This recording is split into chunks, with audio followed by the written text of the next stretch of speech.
Welcome to Singapore Property Talk Law.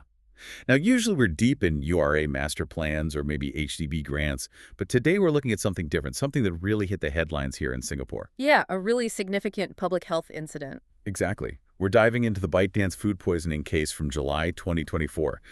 A lot happened back then, but the key thing now is the recent development formal charges against one of the caterers, Yun Hai Yao. That's right.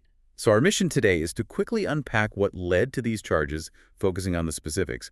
And hey, while you're listening, do us a favor, hit like and subscribe. It really helps us bring you these deep dives. Okay, so cast your mind back to July 30th, 2024.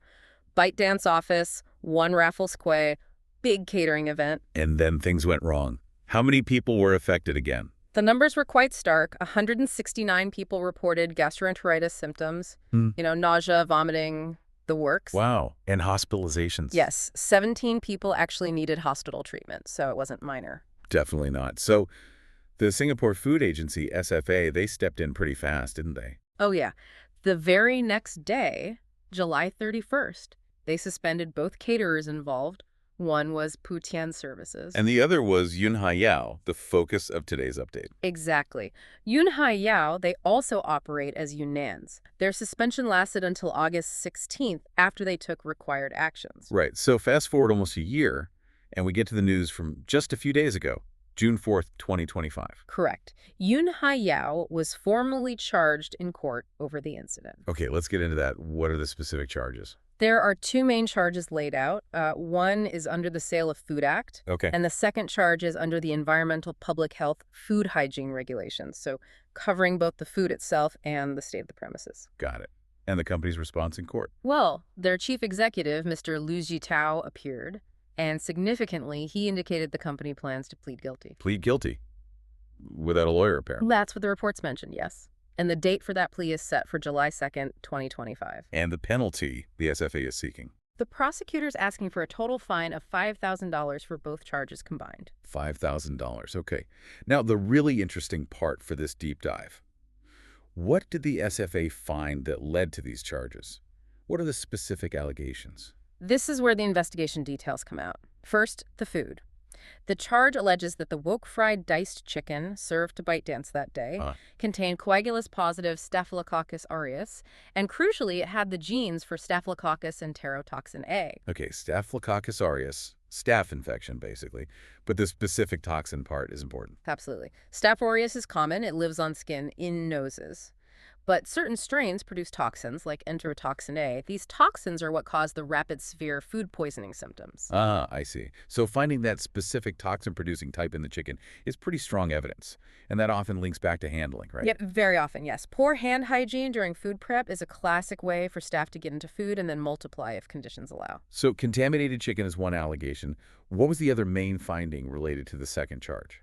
That relates to the hygiene inspection done right after the outbreak on July 31st at Yun Hai Yao's premises in North Point City. And what did they find there? The chart sheet alleges they found more than 10 live cockroaches. More than 10. Live. Wow. Not just one stray one, then. No. And they even specified where found under a plastic mat behind a rack. So suggesting a potential harborage area, not just a random sighting. Okay, so you have contaminated food with a specific dangerous bacteria and evidence of a pest infestation. Those are quite specific findings. Yes, very concrete issues identified by the investigation. And we know they had to take action before their suspension was lifted back in August 24, right?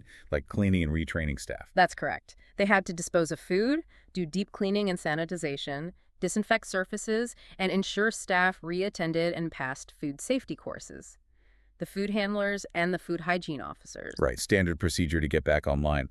But clearly, the initial lapses led to these charges now. Seems so. The SFA completed its investigations, and this is the enforcement action resulting from those findings. It really highlights what the SFA talks about, food safety being a shared responsibility.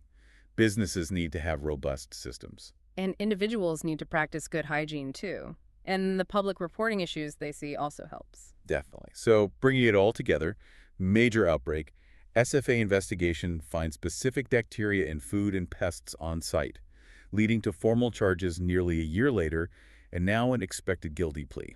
That sums up the timeline and the core issue pretty well. So for you listening, seeing these specifics, The type of bacteria, the number and location of pests, it really underscores that food safety regulations aren't just abstract rules. They target real, tangible risks. Yeah, and the consequences of lapses can be severe, affecting a large number of people very quickly. It really makes you think, doesn't it? When we eat out or get food delivered, we're trusting these unseen processes, these hygiene standards. What does an incident like this, with these specific failures highlighted in the charges, tell us about that trust and the systems designed to protect it? It's a reminder of how vital those fundamental checks and practices are, day in, day out, things we often take for granted. Indeed. Something to chew on.